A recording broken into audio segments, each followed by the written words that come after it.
Sekretaris Nyonya menelepon. Katanya mereka mengalami perampokan dan Nyonya diculik. Keberadaannya saat ini tidak diketahui. Setelah mendengar tanggapan pembantu rumah, kakek Arifin mundur 2 langkah. Bagaimana ini bisa terjadi? Kakek, jangan terlalu khawatir untuk saat ini. Informasinya mungkin salah. Arsy segera memegangi kakek Arifin saat dia mencoba menghiburnya. Kamu, cepat, hubungi orang-orang di Swiss dan konfirmasikan informasinya. Juga, pastikan bahwa berita ini tidak menyebar ke seluruh perusahaan Geraldine. Kakek Arifin menginstruksikan pengurus rumah. Kakek Arifin segera kembali ke ruang belajarnya. Tampaknya dia akan mencari tahu, apakah dia bisa menghubungi seseorang untuk menemukan Amanda. Saat Arsy melihatnya pergi, seringai muncul di wajahnya. Kamu pikir kamu bisa menemukannya?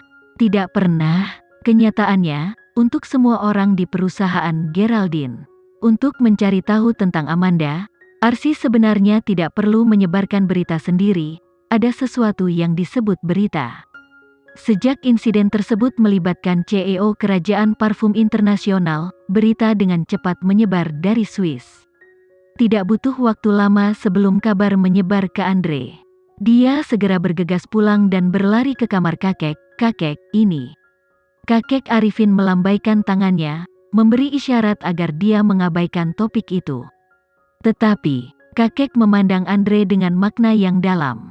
Alis Andre berkerut saat dia berkata dengan panik, "Kakek, kamu tidak bisa mengabaikan apa yang terjadi pada ibu." Di luar pintu, Arsy mendengarkan dengan tenang. Setelah memastikan tidak ada yang luar biasa, dia mengetuk pintu dan memasuki ruang belajar. Begitu dia melihat kedua pria itu, dia menyerahkan ponselnya kepada kakek. "Kakek, kamu mendapat telepon dari petinggi di perusahaan Geraldine." Kakek Arifin memandang Arsy dan menerima telepon dari tangannya. "Ada apa?" "Ketua, kami mendengar bahwa Nona Amanda telah diculik. Apa yang terjadi dengan kerjasama kita di Swiss?" Begitu kakek Arifin mendengar nada yang digunakan, dia mencibir, "Apa? Amanda baru saja mendapat masalah dan kamu sudah mengincar posisinya? Izinkan saya memberitahumu, keluarga Geraldine akan selalu memegang otoritas atas perusahaan, dan tidak ada seorang pun bisa mengambilnya. Kami tidak meragukan hal itu. Hanya saja, Swiss telah menghubungi kami berkali-kali. Agar tidak terlibat dengan pemberitaan tersebut, mereka telah membatalkan kolaborasinya dengan kami, dan menggunakan fakta bahwa perwakilan kami tidak hadir sebagai alasan. Kita menderita kerugian yang sangat besar. Ditambah lagi, perusahaan Geraldine tidak dapat terus beroperasi tanpa seseorang yang memimpin," keluh pria itu. "Karena alasan ini, Dewan Direksi telah memutuskan untuk mengadakan rapat darurat. Ketua, sebaiknya jika kamu juga hadir." "Sampah." Kakek Arifin menutup telepon, gemetar karena marah. Amanda baru saja menghilang dan orang-orang ini sudah tidak bisa menahan diri untuk mencoba merebut kekuasaan. "Aku belum mati, kakek, jangan marah." Arsy segera menghibur. "Pertama-tama mari kita pikirkan cara untuk menemukan Bibi Amanda. Setelah itu, kita bisa mengatasi masalah di perusahaan Geraldine." Kali ini, kakek Arifin benar-benar marah. Dia tahu bahwa meskipun sebagian besar dari orang-orang ini dimanipulasi oleh Arsy, banyak dari anggota staf lama ini telah lama mengembangkan motif tersembunyi terhadap perusahaan Geraldine. Jadi, kali ini mereka diberi alasan untuk memberontak. "Arsy, pergi dan tenangkan pemegang saham."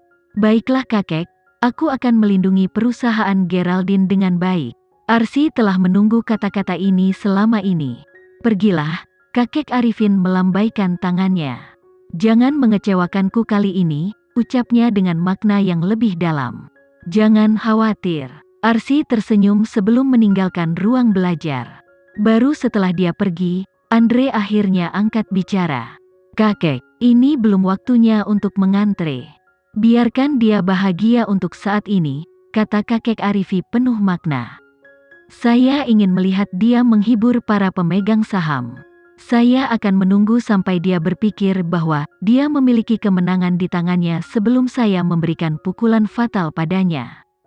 "Bagaimana dengan ibu?" Andre telah lama memperlakukan Amanda sebagai ibu kandungnya, sehingga dia selalu memanggilnya ibu, hanya Arsy yang memanggil bibinya.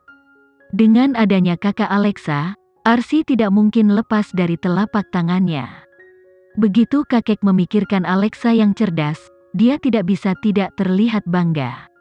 Tentu saja, kali ini, Alexa hanya melaksanakan rencananya. Dalang sebenarnya yang berperut hitam tersembunyi di balik layar. Senang mengetahuinya, Andre perlahan dengan santai. Menurut sumber, wanita yang mengalami kecelakaan di Swiss adalah Amanda, presiden perusahaan Geraldine saat ini dan ibu dari artis terkenal Alexa. Begitu dia melihat berita ini, Alexa langsung mematikan televisi dan meletakkan remote di tangannya. Tentu saja, mereka yang tidak mengetahui kebenarannya, misalnya Natalie, segera bergegas menuju Hyatt Regency. Tapi, mereka hanya disambut oleh Alexa yang berwajah tenang. "Apakah kamu tidak khawatir? Ibuku sudah dalam penerbangan pulang." Alexa duduk di sofa sambil menjelaskan pada Natalie dengan nada geli. "Apa maksudmu?" Natalie bertanya dengan ekspresi bingung. Setelah beberapa saat, Alexa berhasil menjelaskan seluruh rencana Arsy kepada Natalie. Itu tidak lain adalah upaya lain untuk menguasai perusahaan Geraldine. Setelah Natalie selesai mendengar penjelasannya, dia tiba-tiba menyadari sesuatu. Dia saat ini sedang menuju ke perusahaan untuk menghibur para pemegang saham. Apa yang akan terjadi jika dia berhasil? Kali ini, selain berurusan dengan Arsy, kami juga mencoba untuk memilih semua pemegang saham yang meragukan ibuku. Jadi, kami akan membiarkan mereka bertengkar satu sama lain untuk saat ini. Saya cukup menikmati menonton pertunjukannya, kata Alexa dengan tenang. Dia ingin Arsy berpikir bahwa dia telah melakukan perbuatan besar. Dia ingin menunggu sampai Arsy berasumsi perusahaan Geraldine pasti akan berada di tangannya. Pada saat itu, dia akan menunjukkan kepada Arsy bagaimana rasanya tidak menyadari Oriol di belakang. Natalie berpikir sejenak dan akhirnya mengerti maksud Alexa sambil mengacungkan jempolnya untuk memuji. "Kamu ingin Arsy bekerja keras tetapi tidak mendapat imbalan. Karena itu yang dia inginkan, aku akan memberikannya padanya." Alexa menyeringai. "Lagi pula, dia mencoba menyakiti aku dan anakku, dan dia juga membuatku difitnah baru-baru ini. Aku akan membuatnya membayar kembali atas semua yang telah dia lakukan." Meskipun Alexa sedang hamil, Natalie tidak khawatir sedikitpun bahwa Alexa akan menunjukkan belas kasihan. Dia adalah Alexa, dia selalu membalas dendam. "Karena ini semua adalah bagian dari rencanamu, aku akan menunggu dengan sabar untuk pertunjukan yang bagus. Tapi, satu hal yang aku tidak mengerti adalah, mengapa Arsy begitu gigih menantangmu? Pikiranmu jelas terfokus pada hal yang berbeda hal-hal. Beberapa orang secara alami dilahirkan tanpa kesadaran diri." Setelah berbicara, Alexa dengan lembut membelai perutnya. Tampaknya, hingga saat ini, Arsy masih belum menyadari bahwa dia juga hamil. Arsy mengira dia berharga, tetapi dia tidak tahu bahwa kakek Arifin hanya menginginkan anak itu di dalam perutnya. Namun, beberapa kebenaran, jika diungkapkan terlalu dini, tidak akan begitu spektakuler. Jadi pertama-tama Alexa akan mengambil alih perusahaan Geraldine dan mewujudkan ketakutan terbesar Arsy. Dewan direksi memutuskan untuk mengadakan pertemuan mendesak. Saat ini, Arsy mengejutkan para pemegang saham.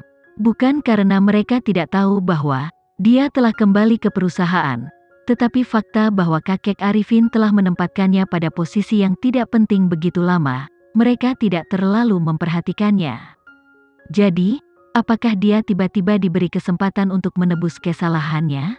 Arsy sadar bahwa orang-orang ini tidak pernah mempercayainya, dan menganggap kemampuannya biasa-biasa saja.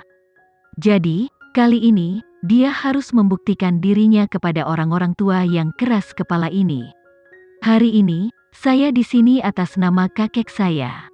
Jika ada yang ingin kalian katakan, silakan." Para pemegang saham saling memandang. Akhirnya, seorang pria berusia 40-an tahun yang berdiri di sebelah kanan Arsy merapikan jasnya, dan berkata dengan ekspresi arogan, Saya ingin tahu kapan Nona Amanda akan kembali. Perusahaan besar seperti perusahaan Geraldine tidak beroperasi tanpa seseorang yang bertanggung jawab. Sekian dulu ya video kali ini, kita lanjutkan lagi videonya di lain waktu. Oh iya, bagaimana menurut kalian? Semoga bisa sedikit menghibur kalian semua. Untuk teman-teman yang baru nonton, jangan lupa subscribe ya, hehehe. Dan kalau teman-teman ada yang ingin gabung langganan, bisa langsung gabung saja untuk dapat fitur yang menarik dan sedikit membantu Mimin. Terima kasih banyak sudah menonton, sampai jumpa lagi, bye.